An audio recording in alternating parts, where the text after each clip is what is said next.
도도 언니, 그러면 네. 첫 번째는 나이를 보신다고 하셨는데 두 번째는 사진을 보신다고 하셨잖아요. 네네. 그럼 프로필 사진이 꼭 있어야 되는지, 프로필 사진을 꼭 찍어야 하는지, 아니면 셀카 사진으로도 괜찮은지, 많이 회원분들이 결혼정보에서 가입하면 프로필 사진을 찍어야 되나 이렇게 궁금해 하시거든요. 어떤 게 좋을까요?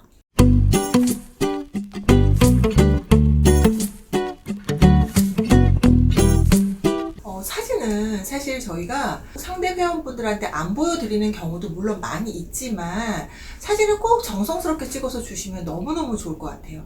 사실 상대 회원분한테 사진을 보여드리지 않는 경우라고 하더라도 저희 매칭 매니저들은 그분의 사진을 보게 되거든요. 그러면 아무래도 저희 주선자들 입장에서 사진을 그냥 대충 이렇게 찍으신 분과 정성스럽게 사진을 그래도 찍어서 주신 분과 아무래도 좀 차이가 있죠. 제가 예전에 영상에서도 한번 이 얘기 드린 적이 있는데요. 남성분들 특히 집에서 셀카로 뒤에 막 빨래 널어져 있고 심지어 막 냄비 있고 이런 데서 셀카 찍어서 보내주시는 경우가 있거든요. 근데 그런 사진보다는 좀 깔끔하게 입고 사진 찍어주시면 너무 좋고요. 특히 요즘은 남성분들도 스튜디오에 가셔서 사진을 찍는 경우가 굉장히 많으시더라고요. 그러니까 저희 때보다 또 다르게 요즘 젊은 분들은 좀 그렇게 내가 좀 젊고 예쁠 때, 젊고 건강할 때 스튜디오에서 사진을 좀 찍어서 추억처럼 남겨서 갖고 계시려고 그렇게 찍으시는 분들도 굉장히 많으시더라고요. 그래서 사진은 꼭 조금 깔끔하게 정성스럽게 찍어서 주시면 정말 좋을 것 같아요.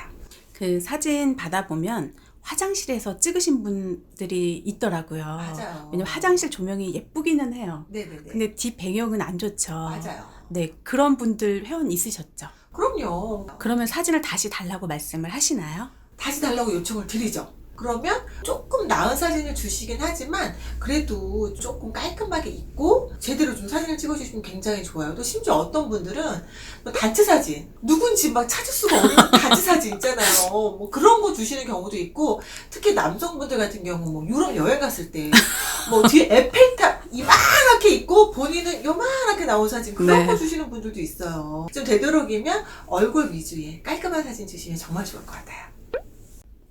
가족 사진 보내시는 분들이 계세요. 그런 경우는 부모님이 자녀분들을 가입을 시켜주는 경우에 꼭 가족 사진을 보내주시더라고요. 근데 이제 아들이 둘일 경우에 어떤 아들인지 잘 모르는데, 예를 들어서 뭐 여기 앉아있는 아들이 제 아들이에요 라고 했는데 그 사진을 받았는데 그 여성분이 서 있는 아들이 더 마음에 드는 경우, 맞아요. 그렇게 해서 매칭이 되는 경우도 있을까요? 저희가 이제 뭐 사진을 아까도 말씀드렸지만 회원님들한테 이제 안 보여드리는 경우도 많이 있기 때문에 어떤 경우에 뭐 이분이 더 괜찮아요 라고 하실 수는 있지만, 예를 들어서 사진을 보여드리지 않았을 경우에 연락처가 오픈이 되고 진행을 하시다가 카톡 사진을 봤는데 지금 말씀하신 것처럼 옆에 있는 남자가 더 마음에 들고 옆에 있는 여성이 더 마음에 들고 이제 이런 경우가 좀 있으세요. 그래서 되도록이면 카톡 사진에는 내 사진만 있거나 아니면 어떤 경우에는 저희가 카톡 사진도 조금 내려놓으세요 라고 말씀을 드리는 경우가 있어요.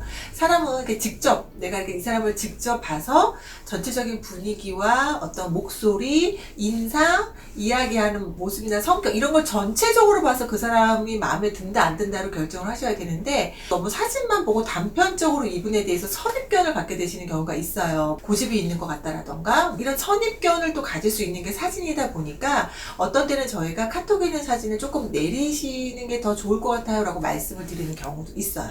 굉장히 좋은 팁이네요. 친구와 찍은 사진은 올리지 말아라. 네네. 그 친구를 더 마음에 들어 할 수도 있으니까 비교가 되면 안 맞아요. 되니까. 좋은 팁 감사합니다. 네.